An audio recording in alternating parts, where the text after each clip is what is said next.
But underneath all of that is the Bible. I am unapologetically 100% in favor of is the Bible.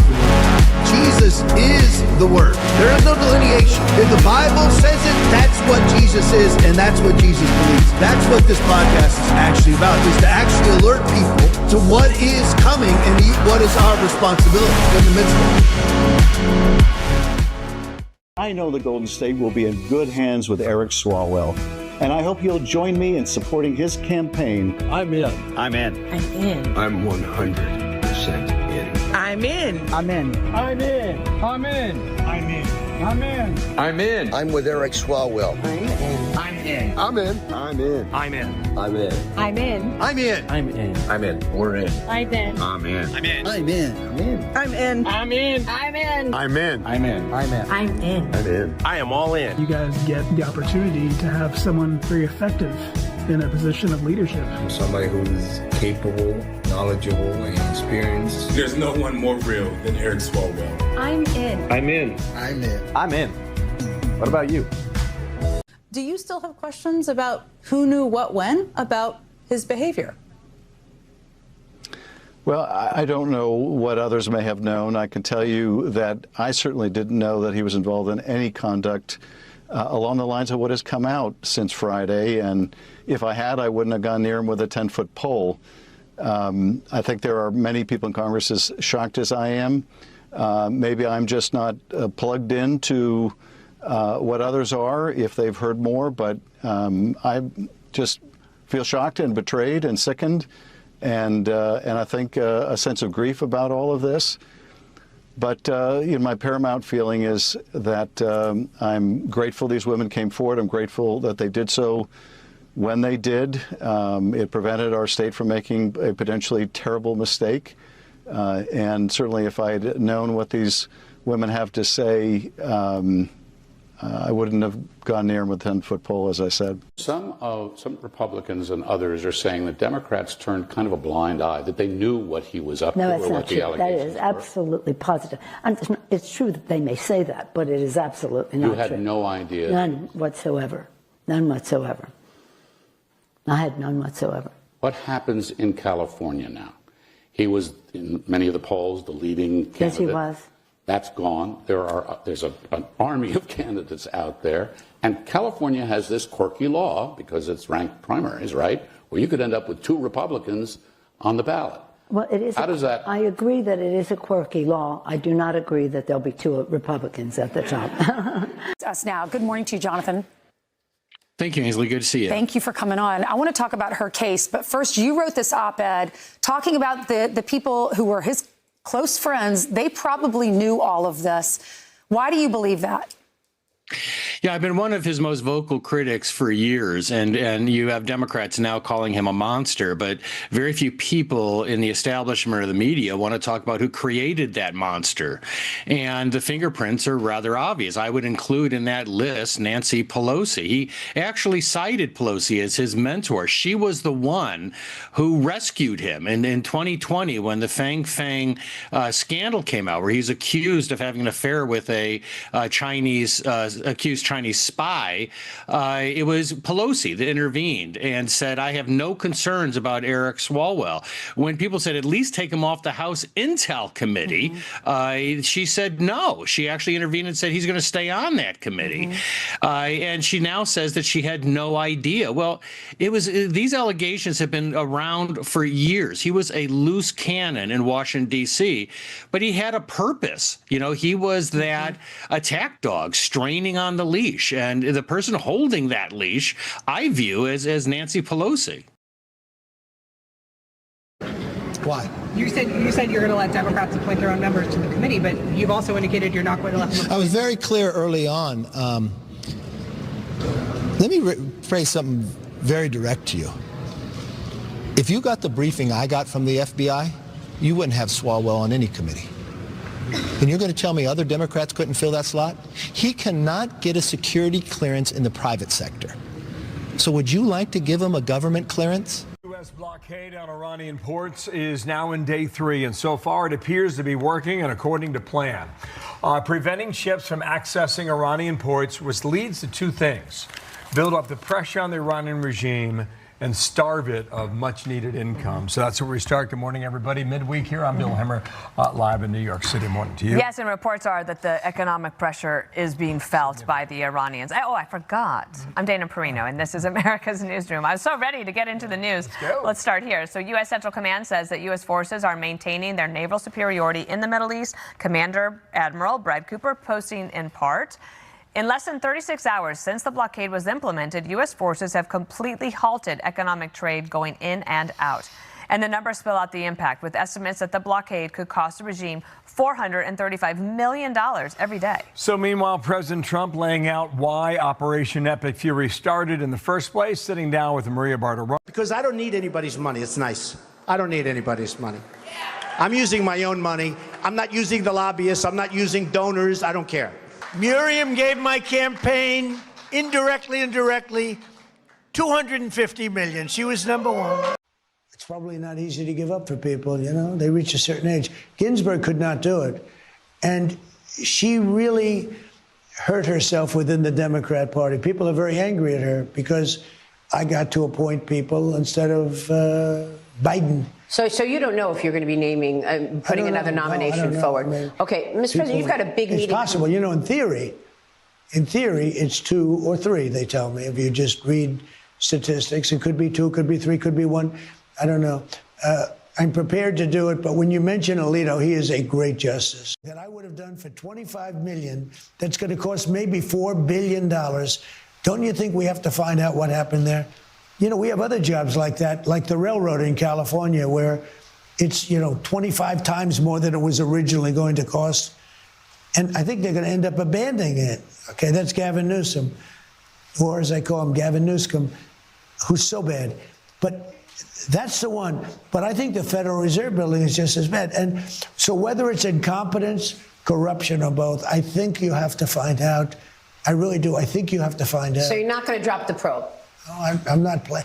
I have to find out. And he said he's not leaving if, Well, then I'll have to fire him, okay? If he's not leaving on time, I've held back firing him. I've wanted to fire him, but I hate to be controversial, I want to be uncontroversial, but and you think Kevin Warsh can get confirmed? You think Tom Tillis is going to give you a vote? Well, we're going to have to find out. He might not, but that's why Tom Tillis is no longer a senator.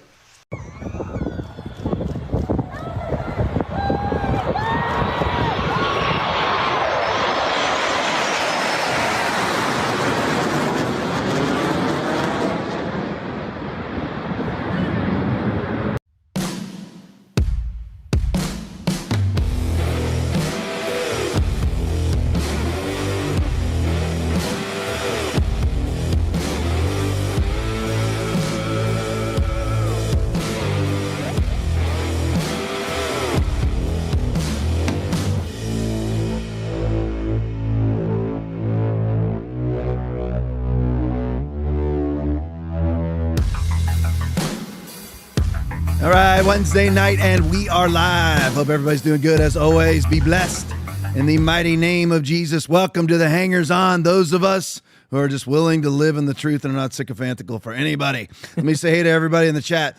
This is really going on, by the way. I saw Alex Jones's interview 2 days ago with, I can't remember the guy's name, former SEAL, the guy who trains him. Can't remember his name. But anyway, really good podcast with Alex Jones. And, of course, you got Owen Schroyer, who they split up. Obviously, Alex Jones and Owen Schroyer split up. Aaron, don't leave me. But anyway. I won't. I'm never leaving. Anyway, that's funny as crap. But anyway, and obviously numerous others. There's Sean Ryan, other people that, we're willing to tell the truth about Trump. If people don't like that, they just want to be, a sycophant for a human being, that's on them. But we're not going to do that. I'm going to talk about the greatness of Trump tonight. I'm going to talk about the downsides, the good, bad, and the ugly of it all. Let me say it to everybody in the chat. Mr. Cool Dude is on. Mike Griffith is on. JGCK is on. Peg McGroin is on. Andre K24 is on. Aggravanazar Guitar Glenn is on. Anti-Mama 07 is on. Golfmaster 1 is on. G.E. Malfeasy is on. Andre K24 is on. Tim L. T-Bird USAF is on. Jules 21 Hours on. JD Joy is on. Sedensmore is on. Sunwoo 45 is on. Kansas Loud Dog is on. Let me see here. Scooter Magruder is on. Let me see here. Captain Cliff is on. Arcadia Angel is on. K4 VMS is on. Linesmanson is on. USA Abbey Girl is on. USA One Mike is on. Hanslick Donovan is on. The one and only Release the Hog is on. Let me see. Scrolling down. Lexi Dog 8 is on. Scrolling down. Let me see here. Let me grab as many as I can here. Somebody I haven't seen yet. Still looking down. Mobetta 01 is on. JBC 2020 is on. Jim Brody is on. Let me see here. Mark 1069 is on. LA 106 Times is on. DC 941 is on. PD Frank is on. Aphrodite's is on. Scrolling down. Let me see here. People I haven't seen yet. Biggie 926 is on.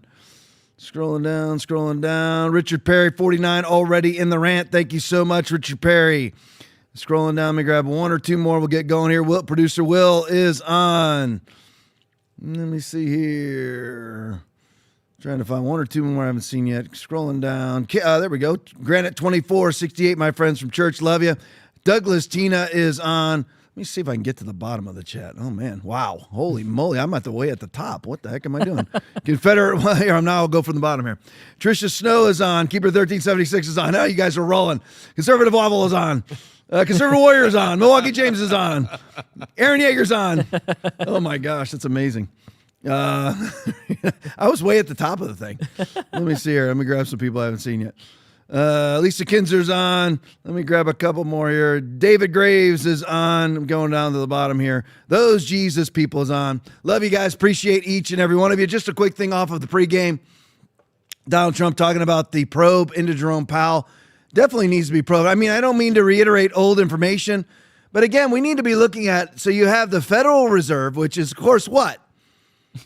That would be basically the International Monetary Fund. That would be the world banking system. That would be the private banking system, right? Yeah. So why is it that we are paying for their remodeling?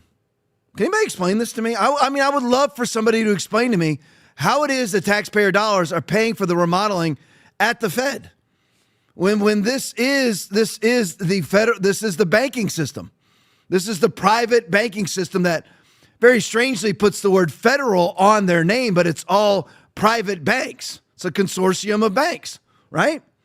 The one world banking system, alluding to the book of Revelation. But anyway, and why World War I and World War II started. But anyway, I digress. But anyway, and anybody who doesn't belong to the one world Jewish banking system gets bombed. But anyway, I got to digress. But anyway, it's all coincidence. All coincidence. But anyway, so just simply Donald Trump wants to say, well, if it was me doing this remodeling job as he goes throughout this building, it would cost me about $25 million. I can also, now listen, I obviously have had my critiques of Trump, and I also have my praises for Trump. And one of my praises for Trump is he certainly does know how to remodel and build buildings. Would we all agree? Yes. Mm-hmm. Okay, we would all agree on that. And he said it would cost me about $25 million to do their $4 billion job. And I can't remember whether it's Alliant or whatever it was there. What was the stadium in Vegas? Allegiant. Allegiant. Yeah. Stadium cost $2.4 billion to build. Weird. And to remodel the Fed costs $4 billion. Can anybody explain that to me? And Trump wants this to be investigated. This right here is the greatness of Trump, which leads me into this. And I'm not doing this to balance anything. I'm not doing this to prove that I can see both sides of anything. You can ask Aaron. You can ask Will. They know me well. I don't try to balance squat. whatever. Well, to the negative side, on the negative side of things, I say things that I shouldn't say. All right, that's for sure. And I look down at the front row, right where my wife sits. She sits right in front of me every Sunday morning. And I think I said bent over on Easter Sunday. Yeah. I did. Yeah. Okay, that didn't go over well. Okay, and I shouldn't have said bent over. Okay, I mean, and bent over. And my quote was bent over churches. Okay, shouldn't have said that.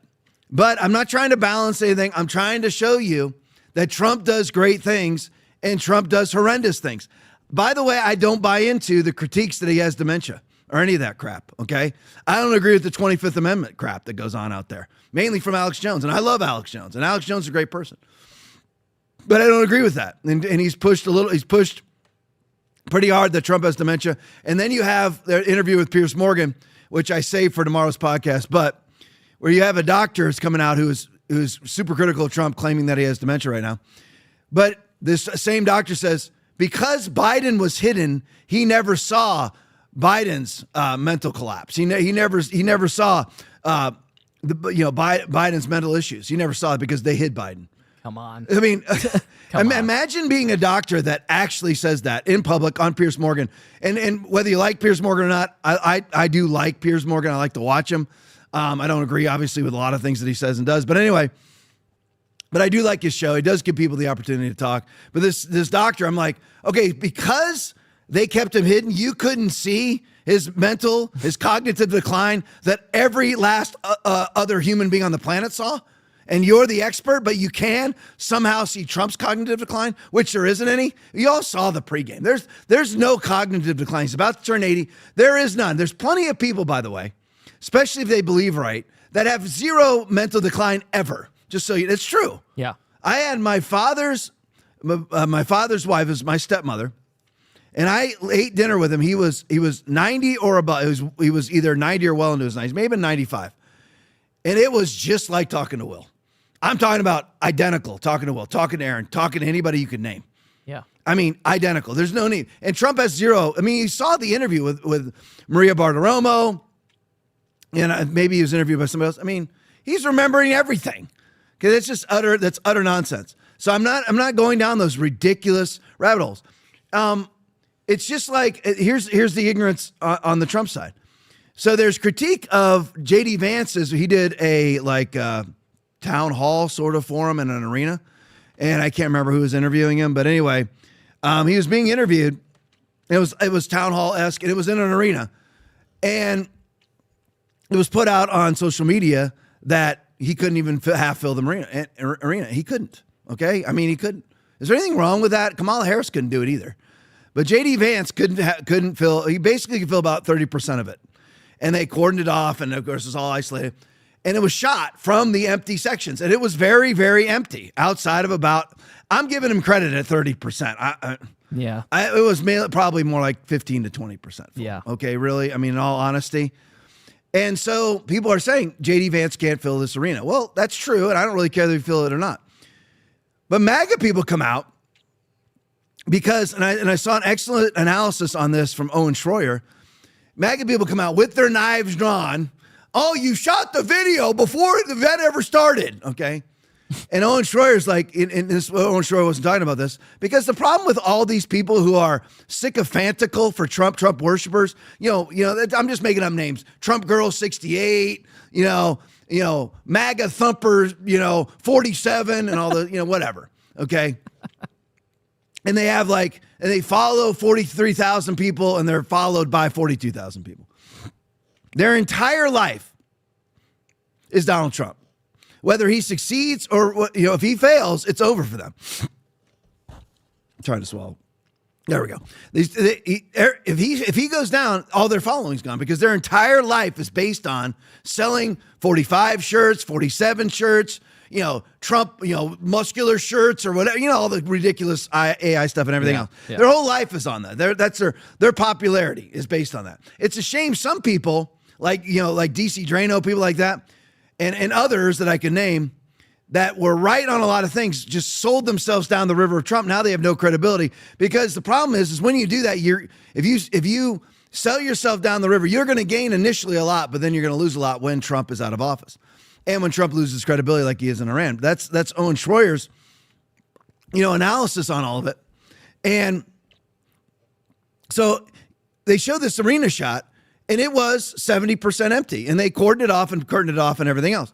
Well, then the MAGA people come out and they say, you shot it before it was ever started, and all. And the video was him talking. Right.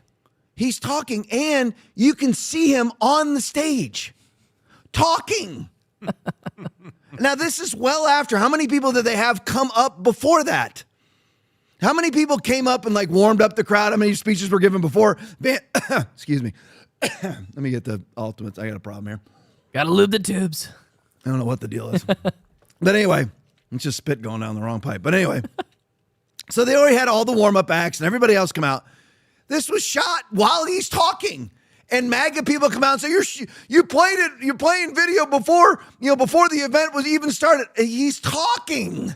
Yeah. How do you defy abject reality to support Trump?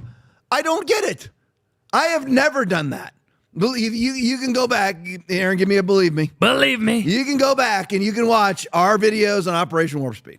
Yeah. Okay, you can watch our videos on vaccine mandates and vaccine development and everything else. Okay, I certainly have never, ever been lock, stock, and barrel for Trump. Okay?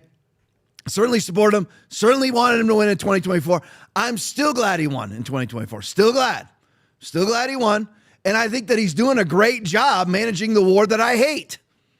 At this point, he's doing a great job. Not every last second of it, and not every last day of it. Not every last, the ceasefire and all that's a debacle. Not reigning in Israel. But overall, like right now, especially, he is managing this war in an absolutely superior way. He is bringing people to their knees. That's an absolute fact. So anyway, let's deep dive into Trump for a couple minutes. Nick Sortor video, it's official. Legal entries into the United States by asylum seekers, which, by the way, every single entry by the Biden administration was, for all intents and purposes, an asylum seeker. They were allowing them to cross the border illegally and seeking asylum. How do you seek asylum in the United States of America? You go to a port of entry. And then you ask to seek asylum, and then they kick you back into the country you're seeking asylum in, and then they decide and they give you a call. But that's not what Biden was doing. He's allowing 15,000 asylum seekers per day to enter into the United States. And by the way, just so everybody knows, that is not an exaggerated number. That is exactly what was going on up to 2024. That's why we ended up with somewhere between 15 and 30 million people in this country during the 4 years of the Biden administration, illegally in this country. So what has Trump done with these numbers? Truly amazing. Here's the greatness of Trump. Play for me.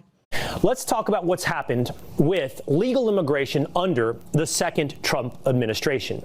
Legal entries by asylum seekers at the U.S.-Mexican border, legal entry points, are down 99.9%. Take a look at what happened essentially as President Donald Trump took office. When Joe Biden was in office, 45,000 sought asylum. In January of 2024 alone, the drop-off right here in January of 2025, happening again with the beginning of the presidency of Donald Trump. Now, let's take a look at refugee admissions from abroad. It's a similar story. The Trump administration slashing the number of refugees admitted in the United States. You can see the dashed line where President Trump takes office, representing the steep decline, a 90% drop in the numbers. Nosedive, January 2025. The cap for fiscal year 2026 is just 7,500. So the monthly average for the rest of the year will be 500 refugee claims. Let's keep going. Cuts to legal entry are now likely to be 2.5 times higher than illegal entries. Take a look at this graph and digest it for just a moment. There's a lot going on here, a lot of colors. Let's separate it like this. This part of the chart represents illegal entries into the United States. It shows Border Patrol arrests and gotaways. But let's focus on legal entries into the United States. This is a breakdown between 2024 and now of legal entries in the United States.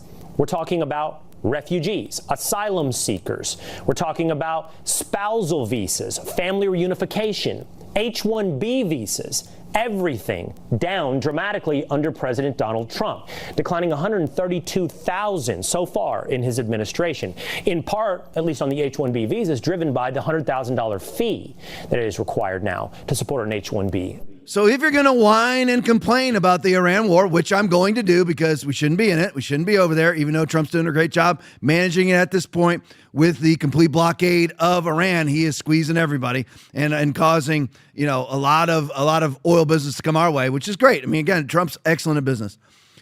You have to acknowledge the greatness of Trump if you're going to whine about the Iran war, which I'm going to.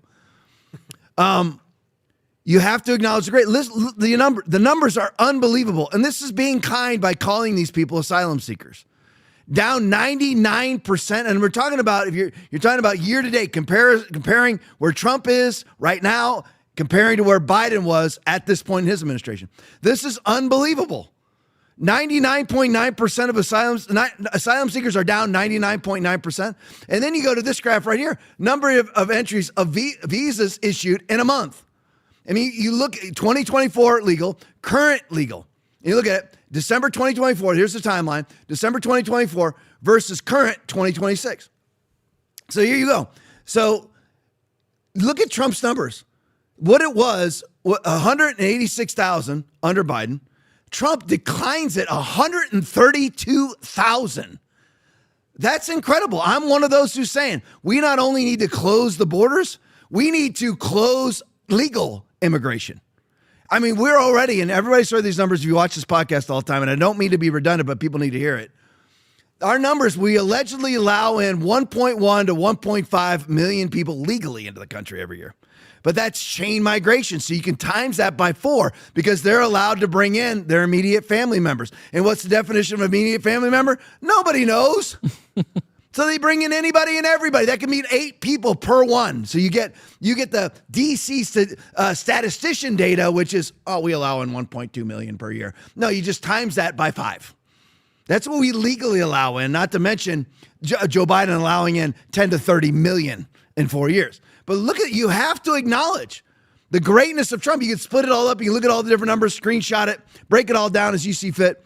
But Joe Biden was allowing in 186.5 thousand. Trump cuts it. Out of 186,000, he cuts it 132,000 down to 54. It's the greatness of Trump. Yeah, in a month. Yeah. This is truly amazing that he does this. And we have to give him credit for this. I mean, and I do give him credit for this. He does a great job on the border. He does a great job on the economy with the exception of the debt. And that is monstrous. And again, I'm not trying to be a Debbie Downer, but we don't have $40 trillion worth of debt. We have $188 trillion worth of debt. That's a fact. What you're allowed to see is the $40 trillion on the debt clock. Okay, Trump doesn't address it. I'm sorry. He doesn't. He doesn't address debt ever. We're in a war that's 2 billion to 3 billion per day right now, and it's probably gone up with the embargo. So Trump doesn't address that. But here's the greatness of Trump. And the greatness of Trump, what happens with black pillars is they end up, I'm not talking about my producer, Aaron, they end because Aaron would never lie. But right. A lot of black pillars end up lying. They just don't acknowledge the greatness of the person or the area that they're black-pilled about. You still have to be honest about the person because all people are percentages.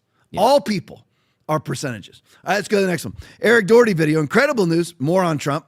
It's expected that 16,000 foreigners in J.B. Pritzker's Illinois are about to be cut off from federal taxpayer welfare and food stamps because of President Trump. Play for me. Let's talk about what's changed for SNAP in Illinois. New federal rules just kicked in this month, and they're impacting thousands of immigrants, refugees, and asylum seekers as well who count on the program. Peter Zichterman is here. He heads Immigrant Family Services at World Relief Chicagoland to break down what he's seeing. Thanks for being with us this afternoon. My pleasure. The Sun-Times and Borderless Magazine have reported upwards of 14,000 legally present immigrants in Illinois could lose SNAP benefits. What are you seeing on the ground? Yeah, most immigrants are actually not eligible for food stamps, but certain categories of immigrants are, and that includes the refugee community has always been eligible for food stamps. However, due to these federal changes, now those refugees that do not currently have a green card will no longer be eligible to receive food stamps the next time they have to verify their eligibility. Because of the length of time it takes to acquire your green card, that means people that arrived in 2024, even 2023, through no fault of their own, very well may not have that green card and lose their ability to continue to receive food stamps. Does anybody hear imagine being that little cuck boy on the bottom of the screen. Imagine being that little neutered little leftist moron. And he's sitting there talking about these people may lose their food stamps. They may lose their welfare. They're illegals. And even if they're not illegals, they are not citizens of the United States. And by the way, to qualify for food stamps and welfare, guess what you have to be? A citizen of the United States of America. No. Yeah, I mean, I know that shouldn't even need to be stated. Like, if you have a penis, you go to a boys' room. But that now has to be stated because of idiot little cuck boys like that who's sitting there talking about these people. They're going to be cut off from their food stamps. Why do they even have them? They're not even supposed to be in here. Why do we even need to have this discussion? Imagine being that brain dead.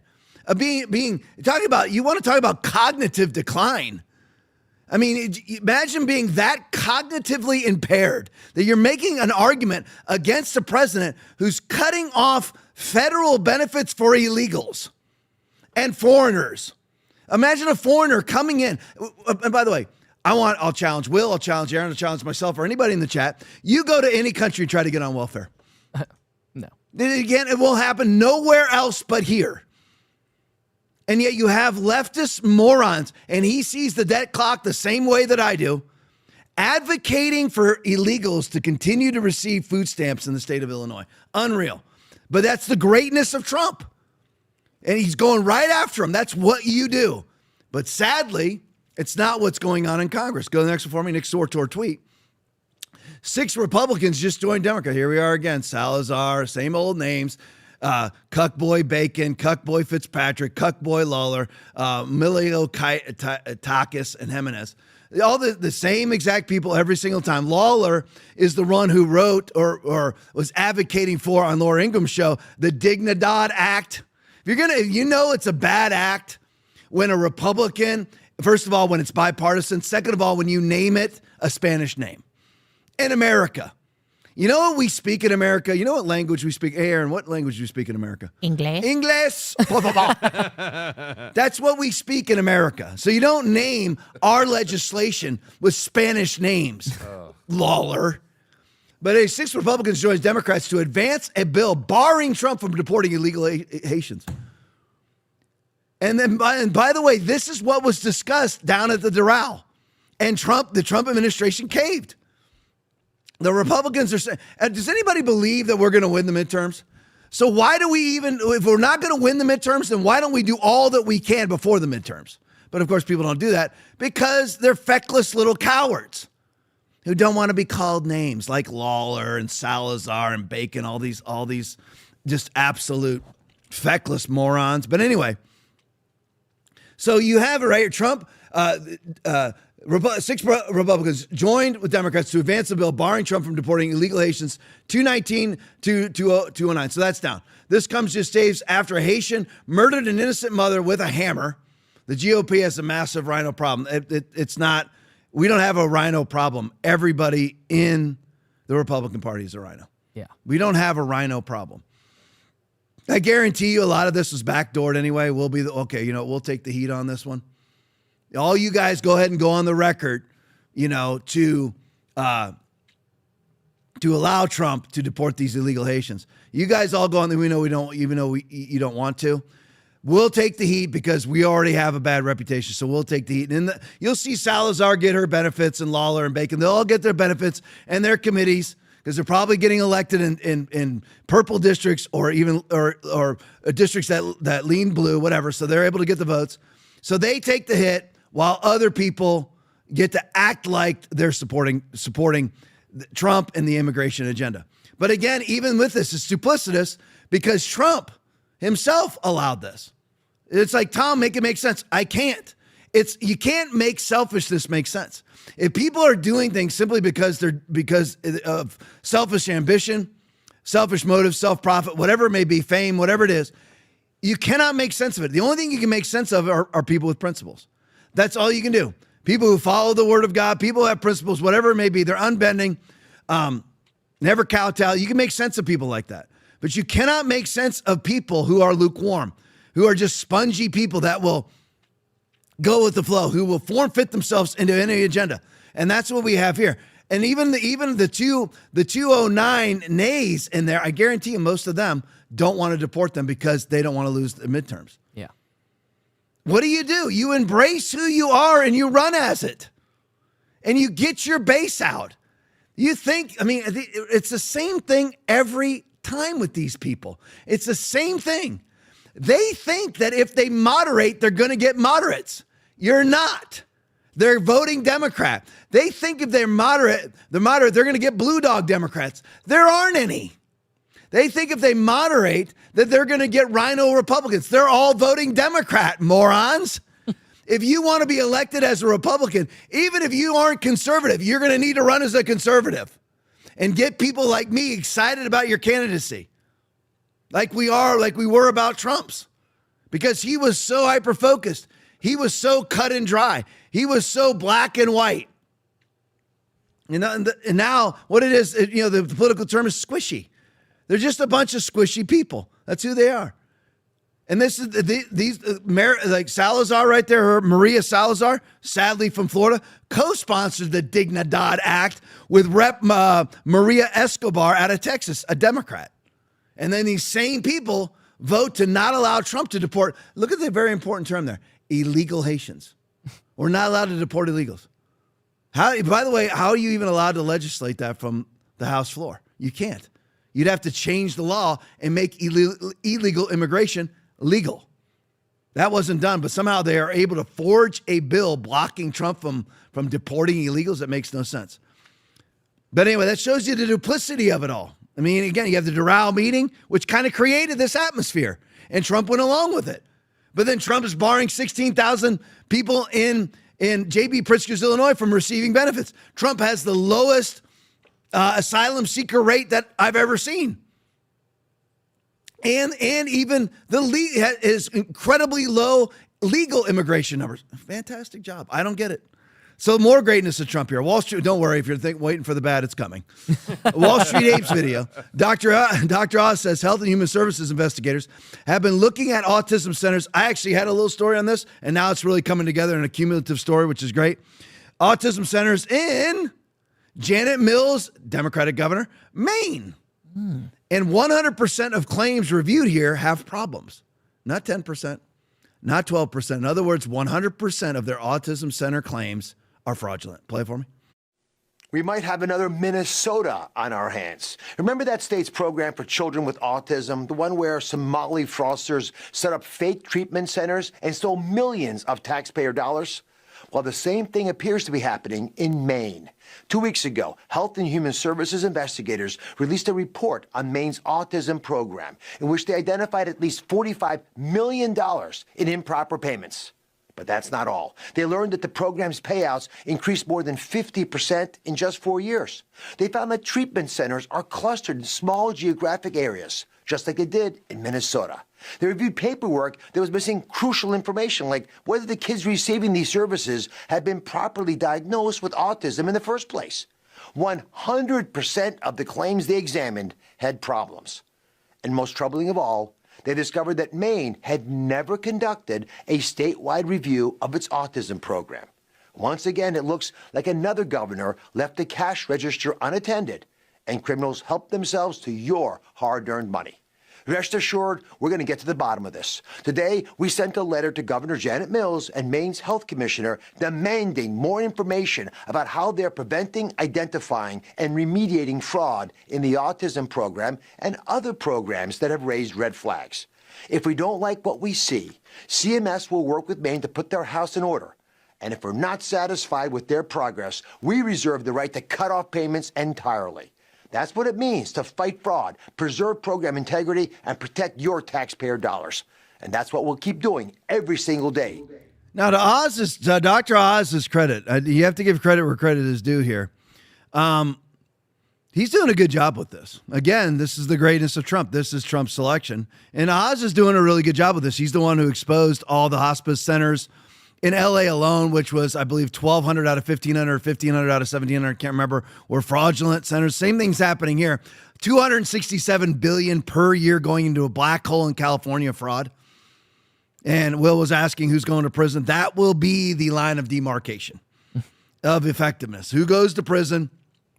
The good thing is you can count Tampon Tim as a scalp, because Tampon Tim definitely would have run and won the gubernatorial election in Minnesota because of their vast voter fraud there. But anyway, it's really a Trump state, but they have vast voter fraud, which has been illustrated with Ilhan Omar's people in Minnesota. They've been caught. Again, who's in prison? No one. But anyway, because nobody wants to put, a black woman, nobody wants to put an Arab person or whatever, Muslim person in prison. But anyway, so here in Maine, you have to, again, the greatness of Trump, Oz is doing a great job here. He really is. Now he's doing a great job so far. Now I want to see affidavits. I want to see prosecutions. 100% of the claims they examined had problems. 45 million in improper payments. Programs payouts increased more than 50% in just 4 years. They found that treatment centers are clustered in small geographic areas. Can anybody guess what those small geographic areas are? Islamic and Somali. They reviewed paperwork that was missing crucial information. Kids not being properly diagnosed with autism. Most troubling of all, they discovered that Maine had never conducted a statewide review of the autism program. Aaron asked a very valid question while we were watching the video. So we have a Republican senator there, right? Susan Collins out of Maine, remember? Yeah. So why wouldn't she do anything about this? Why not?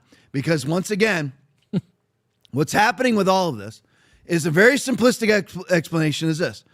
You have it really is all 1 Timothy 6:10, folks. The love of money is the root of all evil. It really is that simple. That is why, the reason why we are $40 trillion in debt, really $188 trillion in debt and unfunded liabilities, including many federal pension programs, which is, I'm sure they're very high on our priority list. But anyway, federal pensions to people who have already made millions in corruption also then get 150, 250, 300,000, or like Fauci, I can't remember what his pension was. His pension off of his $400,000 salary. So anyway, so he's probably banking $300,000 a year. But anyway, of your money. But anyway, what happens with all this? You're like, why wouldn't a Republican do anything about it? First of all, she is an unprincipled political whore. But other than that, let's just pretend for a moment that she's a Republican of any sort of stature.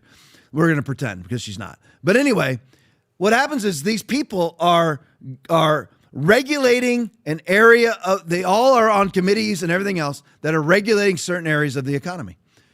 And then they invest in the areas of the economy that they're regulating. So what is that? For you and I, we go to federal prison. That's called insider trading. But they have gold-plated exonerations for themselves, just like gold-plated. They exonerated themselves from Obamacare. They exonerated themselves from different COVID things too.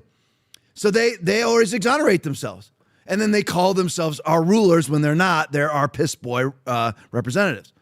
But what they do is they regulate a certain segment of the economy, and then they invest in that segment of the economy that they regulate, and they tell their friends to invest. Ro Khanna made 4,000 trades last year. Maybe it was 7,000 trades. Ro Khanna, Mr. Middle of the Road, Mr. Nonpartisan, made $59 million last year alone as a congressman. And nobody does the thing. Aaron, check on all the Kash Patel investigations and insider trading. I got none. None. Okay, I just want to make sure. It's still none. Okay, no, and Fauci gone to jail yet? Anybody? No, Burks? no, okay, nobody's gone to jail. No, nobody. I don't see any. Nobody's gone to jail. No. Interesting how that works too. But anyway, weird. So they don't even have to be a part of the committee that's regulating that area of the economy that they're investing in. And they get into how does this work? Well, you find out. Let's just make an example here of Maine. That the part of the budget, our annualized budget, they're going to send $4 billion to Maine for their Leering centers, right? Their autism centers, right? So you find out about that because you're regulating that area of the economy. And now, think about it. If you knew right now that there was going to be $4 billion that was going to be put into the widget factory in your hometown, where would you go and invest? If you found out about that beforehand, legally somehow. You go invest in that widget factory, would you not? Or just make it Dodge or make it Chevy, whatever it may be. You would go, but none of us ever know, do we? They do. Yep. The $4 billion that was just spent in Alabama, I think, right, Aaron? Was it Mercedes? Yes. Okay, did you know about that? Nope. Oh, no. But guess who did? Nancy Pelosi. That's how it all works. They knew that Mercedes was going to invest because they regulate that area of the economy.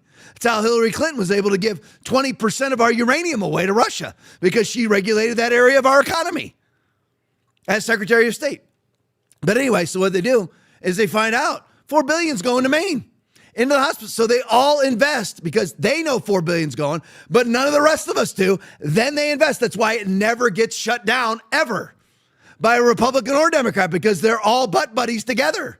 There's no delineation between the two. They're all playing a role so they can get rich. They play the role of a conservative to get rich. They play the role of a libertarian to get rich. They play the role of a leftist to get rich. They play the role of a middle of a roader to get rich. That's what they do. And they all know the invest, because who's the biggest investor in the United States? Obviously, the United States government, with a $6.8 trillion budget, with revenues only coming in at $4 trillion. But anyway, they still have a $6.8 trillion budget. And all of that money is overseen by Congress and Senate.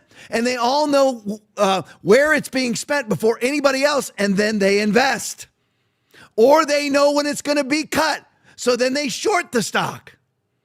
Or they know it's going to be cut, and they sell the stock right on time, every time. That's why it never happens. So you're wondering why. How is it that California gets away with $267 billion worth of fraud every year? How does that happen? Republicans know about it. Republicans in California know about it. Don't do a thing. Why? Why? Because they're regulating that. It's just using that as an example. That's Medi-Cal, right? Medi-Cal, which is funded by Medicaid, which of course is a federal program. So they know $200 billion is going to be spent on their, let's just say, their hospice centers, right? So hospice is a private company, but they're going to get a federal endowment. They're going to get federal investment. Who knows about that? Only people in Congress. Will doesn't know. I don't know. Aaron doesn't know. But they know because they regulate that part of the economy. So they invest. They tell all their friends to invest. Then the money gets spent. And that's why they're able to get 179% returns on their investment. When the rest of us, if we're lucky, on a great year, we'll get 8%. Their great year is 300%. Because that's what they do. That's why nobody ever shuts it down. But anyway, again, Dr. Oz, greatness of Trump right here. Now here's the bad part. All right, the Hill tweet. Why in the world is this happening? Why is this happening? Yay. Okay, again, this is Trump's hubris. Thinking he can just do whatever he wants right now. Grindr set to host its first White House Correspondents' Dinner party. Why in the world would Donald J. Trump ever attach his name to anything named Grind, for one thing, let alone Grindr? Why would you ever attach it in? What all does Grindr do, Aaron? It's just a gay dating app. Gay. Yeah. It's so you can find gay people next to you. Okay, there we go. Yeah. So there's Grindr. Yep. So then they're gonna host a White House Correspondents' Dinner. Big negative. Trump putting out a meme of himself as Jesus. Bad. This is bad, folks. Okay. Now back to the greatness of Trump. Eric Doherty tweet. Breaking, the S&P just closed at an all-time historic high during a war. Amazing. I mean, it really is. It's amazing. Great job, Donald Trump. After President Trump gained maximum leverage over the Strait of Hormuz. It is. Great job. What are you going to say? It's great. Yeah. I hate the war, but he made a great strategic move with this military blockade of Iran. They are squirming. China is squirming. All these ships are diverting into the Gulf of America to pick up our oil from Texas and Florida in the Panhandle. It's brilliant. I mean, it is. I mean, I hate the war, but this is that blockade is freaking brilliant. And you know what's really brilliant about it is this, and Will like this part, I think. The greatness of this strategy in the Strait of Hormuz is that he is now leveraged in a war that he got leveraged into. He is now leveraging it to his absolute maximum benefit. I mean, it really is. I mean, he is a financial genius. He is a business genius. I mean, this is just an unreal move. It really is a great move. It really is. And you have to acknowledge it. Otherwise, you come across as dumb as a MAGA sycophant if you're a black pill sycophant. You just have to acknowledge, man, this is unreal that he pulled this off. It really is. It's a great move. All right, let's go to the next one. Fractured light video. So here it is. Now, it's Candace Owens. People have turned on Candace, whatever. I don't care about whether 4 people are for or whatever. I just go with what they're saying true. That's all that matters. Candace goes off a rocker on time machines and everything else or whatever, time travel, whatever that crap is. But, Alex Jones says stuff I don't like. I love Alex Jones, who I watch more than anybody. He says things I don't agree with. Steve Bannon, I watch probably Steve Bannon second. And Steve Bannon says stuff I don't like. Candace, I don't rarely ever watch, but this is just a really good inside view into the Situation Room and how the Iran war actually started. Play for me. Megyn Kelly is asking the right questions on Piers Morgan. Take a listen. And so what led Trump, at 79 years old, to sit in there in that Situation Room when Bibi Netanyahu was seated as an equal? Yeah. Trump didn't even sit at the head of the table. Trump sat at the side of the table and Bibi was across from him as an equal in the American Situation Room.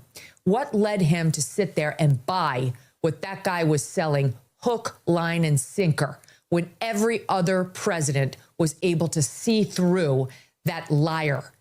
What was it? Because he was told the next day by our own top advisors, from the chairman of the Joint Chiefs to the Secretary of State to the vice president, that these are lies and that these objectives are not going to be attainable. Don't believe him. Well, Megyn, I think Tucker actually has the right idea. So he published this letter, and I'm going to read it. He writes, he's in a tough spot, referring to President Donald Trump. Establishment media never reports this, but the Israeli government has a storied history of blackmailing U.S. presidents. Perhaps the most jarring example occurred in the 90s when Israel used recordings of Bill Clinton, Monica Lewinsky, phone sex sessions as leverage to pressure Clinton into releasing convicted spy Jonathan Pollard from prison. We are not joking, that really happened. The phone sex story is worth remembering as President Trump attempts to end the Iran war. Like many other things Israel has done, it shows that America's special ally is willing to play very dirty to achieve its goals. Dark money, campaign contributions, extortion, physical threats, and even assassination. In their anti-Christian worldview, the end always justifies the means. They have no issue destroying lives. Israel's current top priority is making sure Operation Epic Fury does not stop. They know the U.S. fighting their war for them is the best chance at expanding their borders and becoming a global superpower, and a peace deal would foil their plot. Based on the country's past, its leaders are doubtlessly willing to push as hard and as necessary to ensure the bloodshed continues. That could mean Clinton-style blackmail against Trump or something far more morbid. Now, this is the truth, folks. This is what happened. Okay, this is what has happened. So, again, and I don't want to beat a dead horse, you cannot be sycophantically for anybody, because if Biden would have behaved this way, or Bush would have behaved this way, or Clinton would have behaved this way, or Obama, whoever you wanted, Biden, Obama, anybody else, we would all be against it. To be sitting as an equal with Israel, Israel's got 10 million people. We have, in my opinion, 400 million people live in this country. They say 330. I don't believe that. We have 400 million. We are the preeminent force. One of the things that I was going to say about the war was another strategic, brilliant move. It's not even a brilliant move by Trump, but it's actually understanding what he has, which is a brilliant move.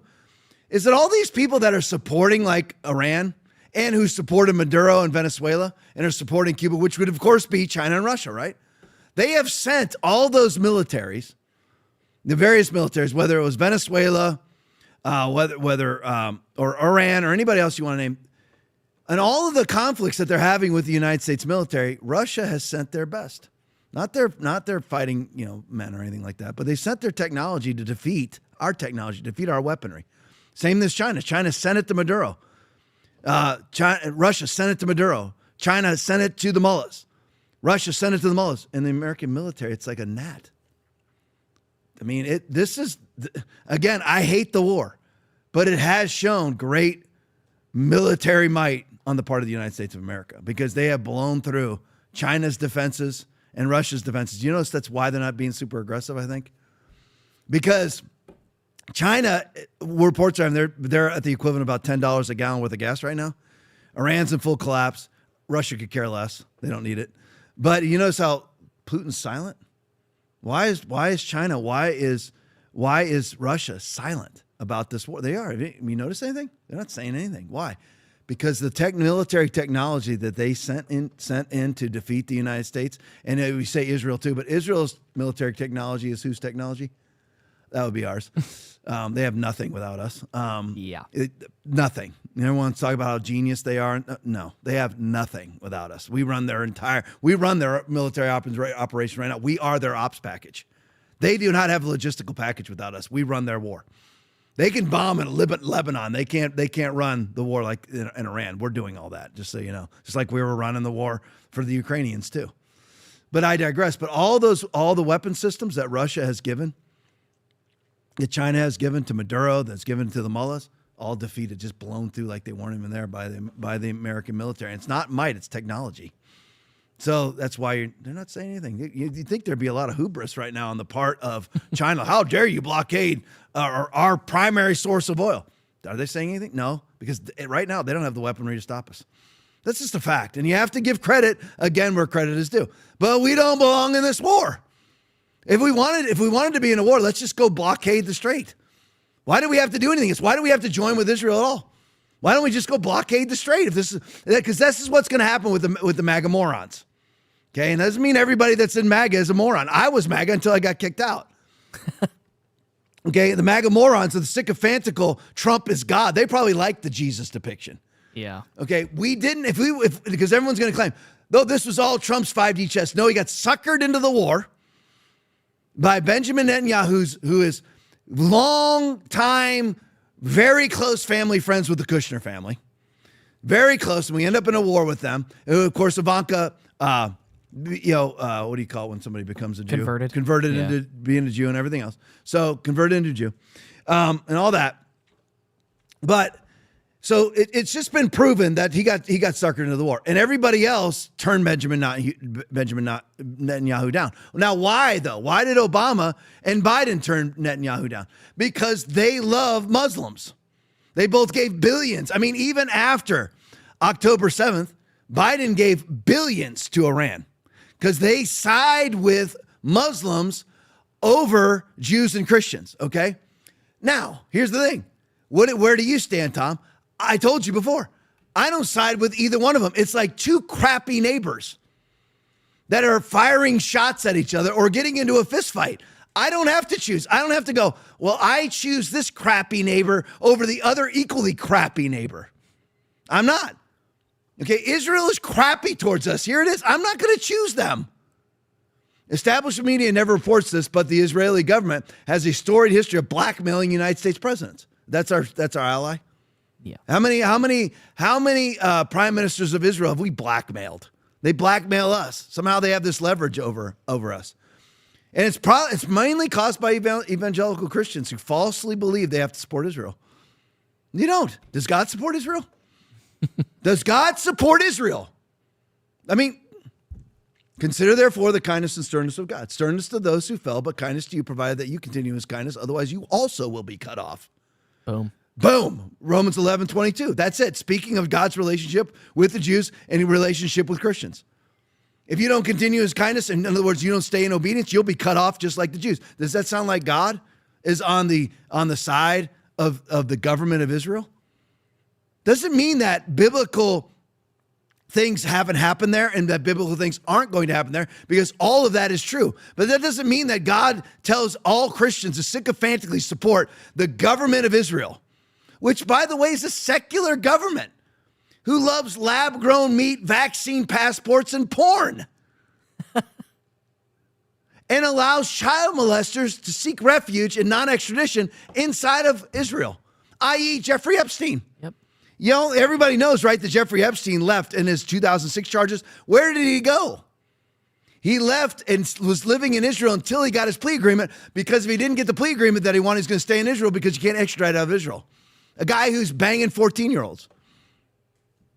Okay, now, I guess that, I mean, I could name, I don't want to name names so bad with some of these pastors. I do. I want to freaking name names. It's so hard not to. So I guess these pastors who put the Israeli flag all over their stage and say that you have to sycophantically, blindly follow Israel, even though they're not God's chosen people anymore. The Church of Jesus Christ is God's chosen people, and to actually, just defame and belittle the new covenant the way that you are by saying there's some sort of dual covenant. That you have God's two chosen people, the Christians and the Jews. So the people who reject Christ are still God's chosen people. I mean, I could go on and on with this stuff. But anyway, they're not worthy of it. But a lot of the sycophantical belief and just abject obedience to Israel comes from the evangelical community. And again, I'm just one who says, here's what Israel's doing well, here's what Israel's doing not. But it's awfully hard to find the things that are doing well because they never really come and support us. Where's the support? Where does Israel ever come through for us? Can anybody give me one story where the Israeli army came through for us? Anybody? No. I mean, I show it. I mean, if you send it to me, I'll put it on the show. If I can verify it, I'll put it on the show. Maybe the USS Liberty. No. Oh, no, they blew up the Liberty. That's right. Yeah, we got that. Yeah. Okay, that's interesting. 9/11. They were dancing on that one. And Iraq War, Afghanistan War. Will they told me he didn't never fight saw a there. DF over there fighting next to him as a Marine in the Iraq War. But I guess none. Yeah, I can't find it. But anyway, perhaps the most jarring example occurred in the 90s when Israel, who? Oh gosh, listen, I'm not going to do it. I can't do it. I want to name names so bad right now. Me too. I do so bad want to name names. So I guess, Pastor, sycophantical Star of David, fake Star of David flag bearing, showing. Pastor, when Israel used recordings of Bill Clinton and Monica Lewinsky's phone sex session as leverage to pressure Clinton into releasing a convicted spy, Jonathan Pollard, from prison, I guess that you have to bless that. Or you won't be blessed. Or if you curse that, you'll be cursed, right? Right. Okay.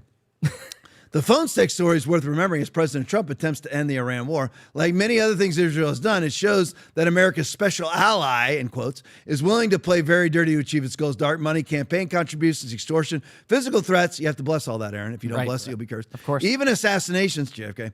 In their anti-Christian worldview.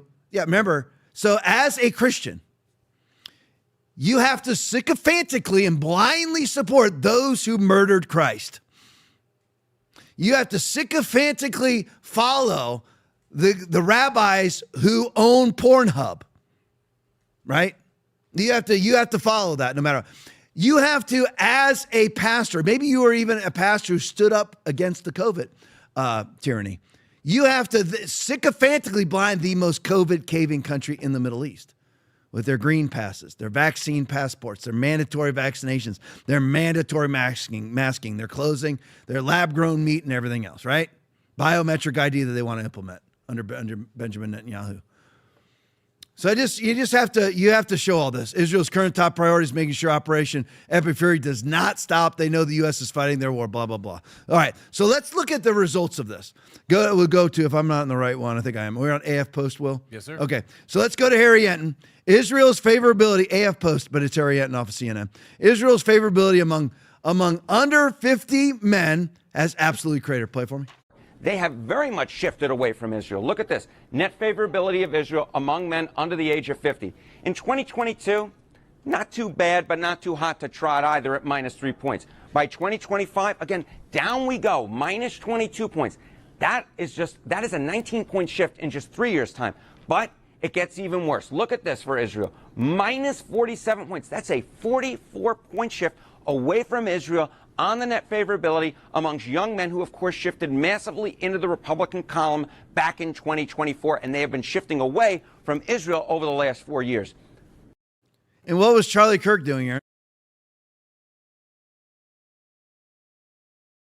Year-old man? Yeah. And then, strangely... weird, he got killed. I mean, by Tyler Robinson, a furry, with his grandpa's gun from 200 yards away. Yes. Okay, yeah. Okay, anyway... that he disassembled.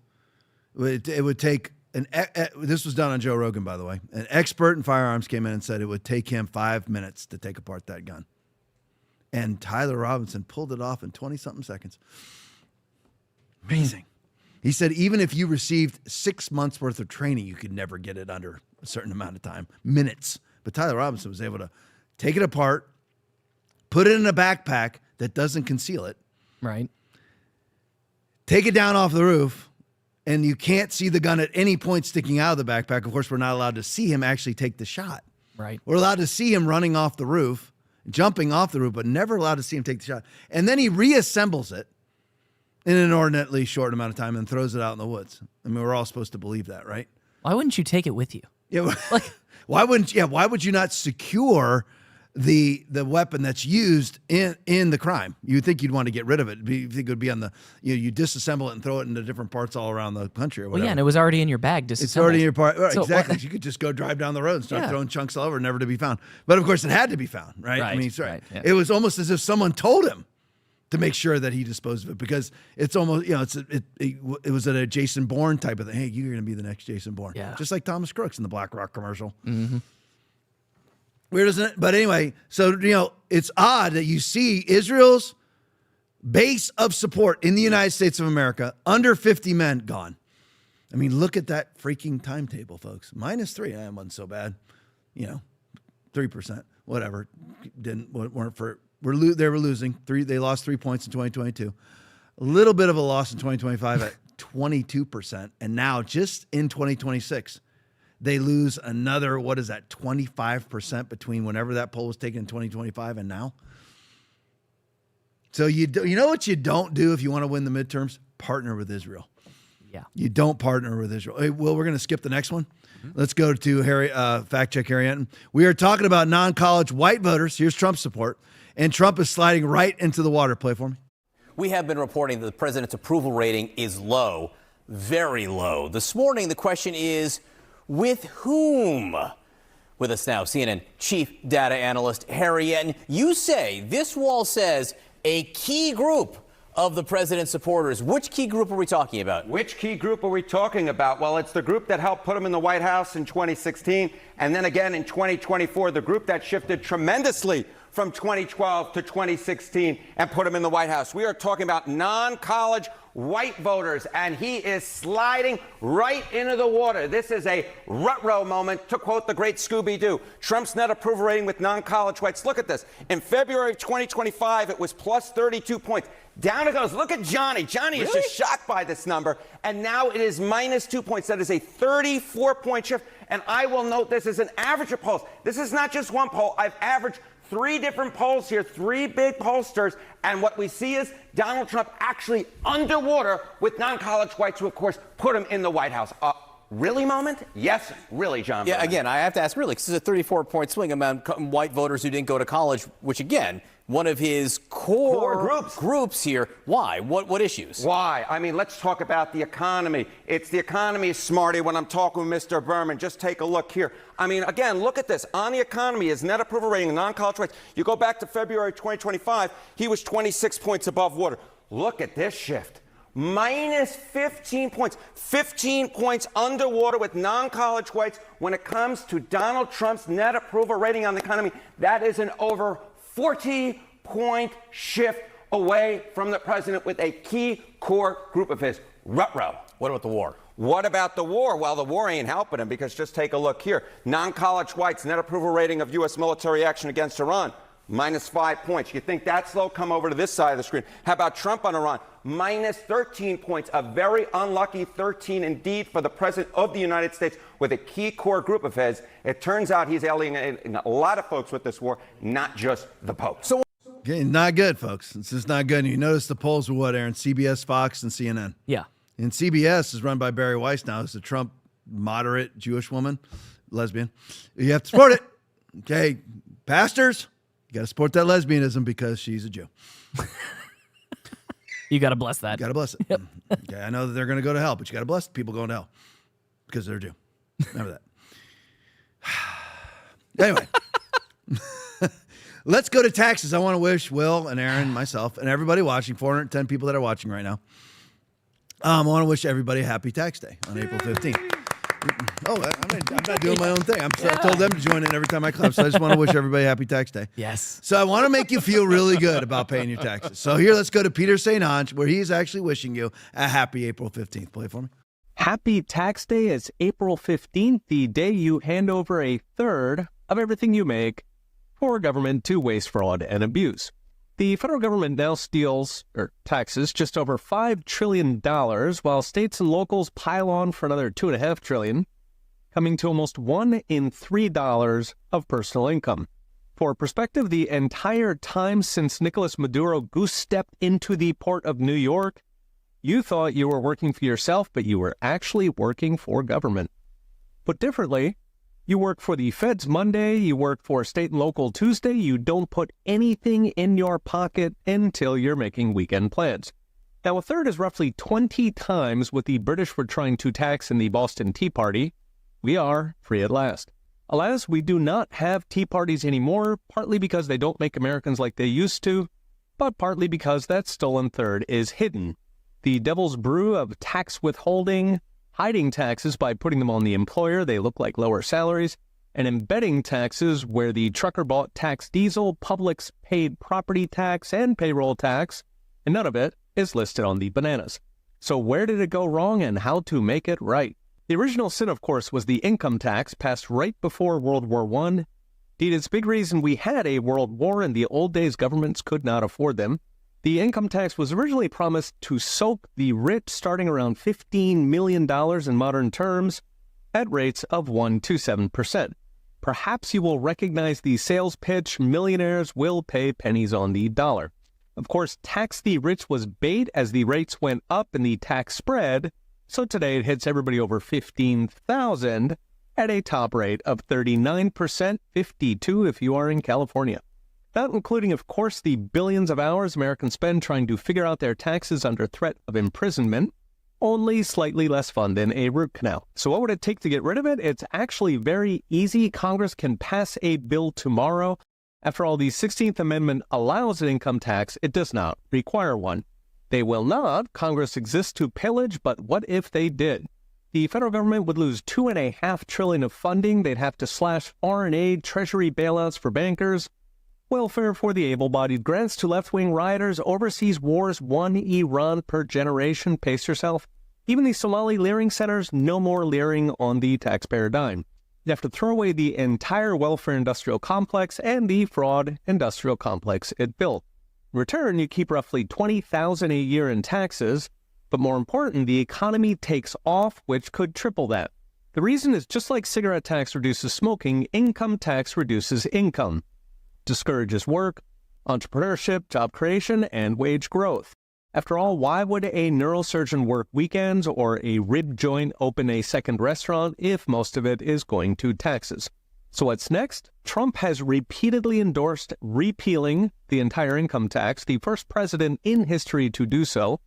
Polls show most Americans want to abolish the IRS and replace it with a sales tax, including 70% of Republicans and a majority of Democrats.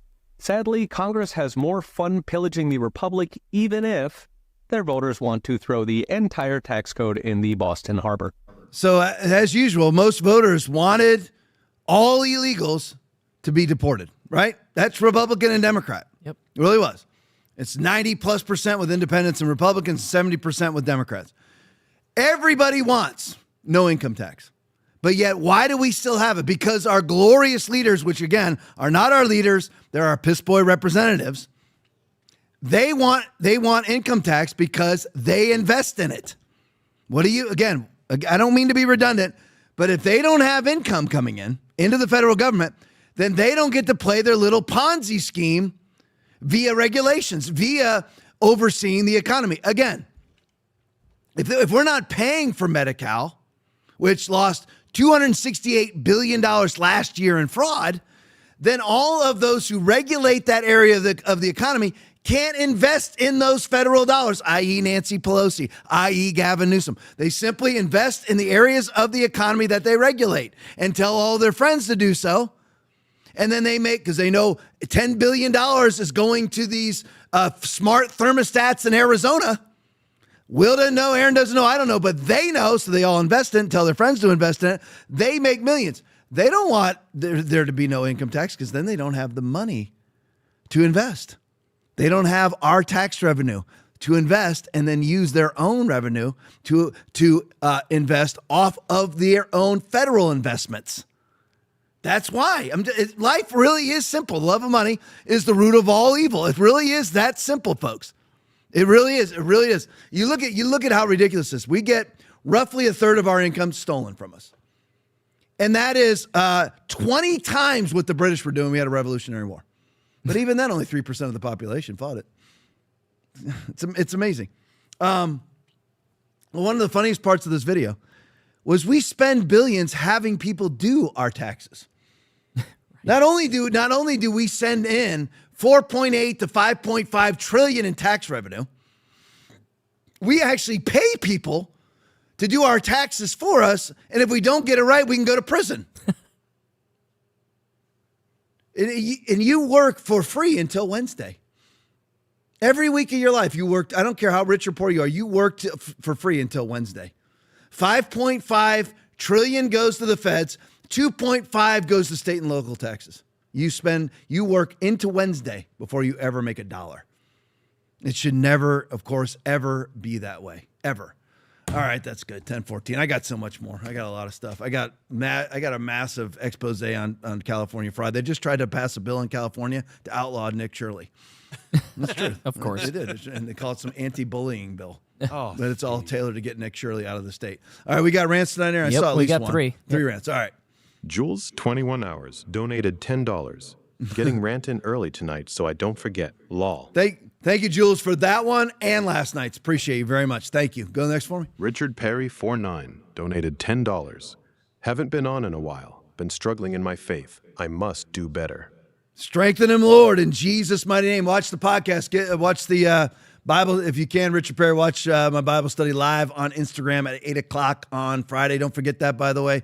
Friday night, live only on Instagram. Get an Instagram account. Even I can pull that off. You can do it. If you don't know how to do it, just simply find somebody who's 30 or under. They'll get you on Instagram in 5 minutes, okay? But join me. If you're struggling in your faith, join me. It's all Bible, no politics, and it's all Bible, which, of course, is a strain on many people's politics. But anyway, all Bible on Friday nights, really for 1 hour. Well, I think it stretched to about an hour and a half with the questions and stuff last Friday. But anyway, all right, go next for me. Conservative Warrior 65 donated $5. May the power of Christ guide you every day. Amen and amen. Christ is King. Amen. We're coming up with a Christ is King shirt here at Foundation Church, and they are sick. That's right. They are sick. You'll see them. We'll put them out. We'll advertise. We haven't advertised our stuff on the podcast. We'll have to figure out some way to do that when we'll get it. We'll get our stuff together. But anyway, love you guys. Back here tomorrow night at 9 o'clock. As always, stick around for the post game. Love you all. God bless you. The answer to me, though, is to just be yourself. Give your zero draft. Too often we think messaging is winning the Harvard Law School moot court competition. Right. And to me, it's just win the gut check at the bar or the bus stop. Yeah. And that means just tell me what's in here. Like, not with Democrats, I think we govern really effectively because we govern in fine print, as Hakeem Jeffries would say, but we lose elections too often because we campaign and find. I got a friend who says there's just too many lawyers in the Democratic Party. Yeah. That going to law school, you learn all the rules, and you think, well, you got to follow these rules. I've learned all these rules. Damn it, we got to learn to follow these rules. I was raised in a blue collar house, son of a cop, and I think we'd be well served to just, again, give your zero draft answer. Just tell me what you believe, and the other part, and you get this too, and what you're doing and the way you're doing it, always be on. Like and I think if there was. Well, because that's honest. Be honest. If you're just yourself, I think people see what our values are, and I'll take our values up against theirs. Hey, that's a small one. Very good. Really easy. It's really easy. It's the hot pepper challenge. You can come over and do it with us if you want. No. Not bad. Woo. Woo. Okay. Okay. All right, so his. For my friend. You should get Kilmer here. Yeah. He's like the king of this. Okay. It's for ALS research. This is Congresswoman Esty. In fact, I just introduced a bill on justice for ALS veterans. Because ALS veterans who have ALS, they die too rapidly for their families to get the benefits. So we can do this. Already. Would you like it?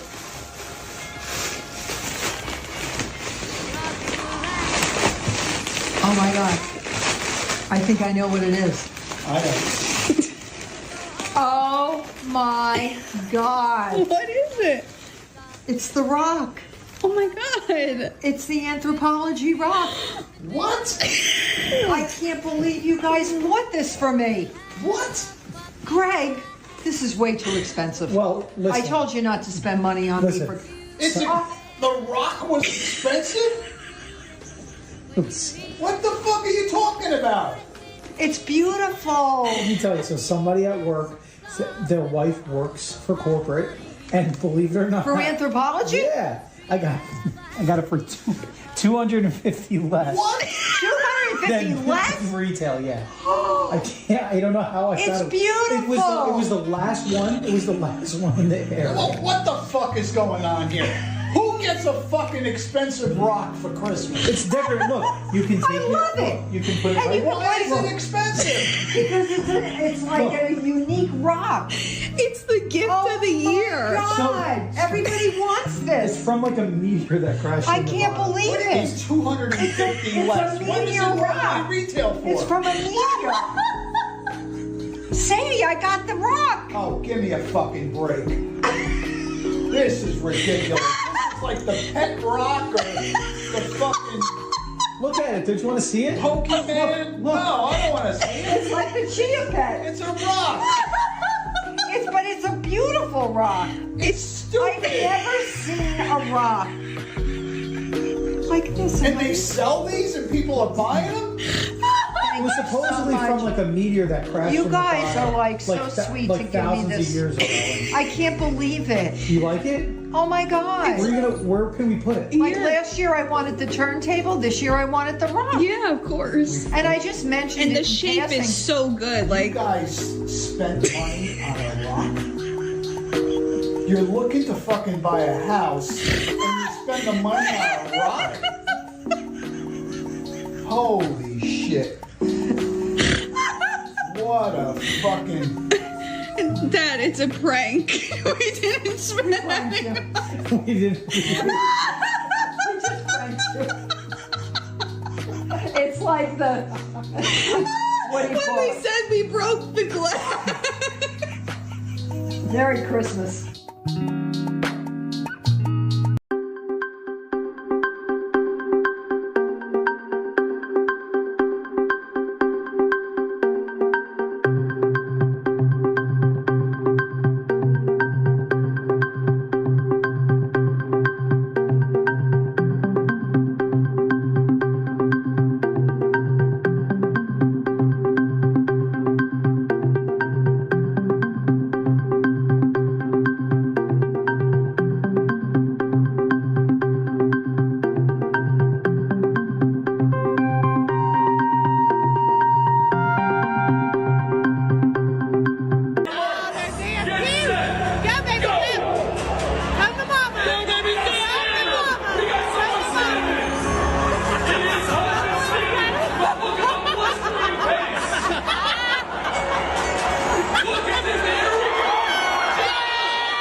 talk about a lot of political things, but underneath all of that is the Bible.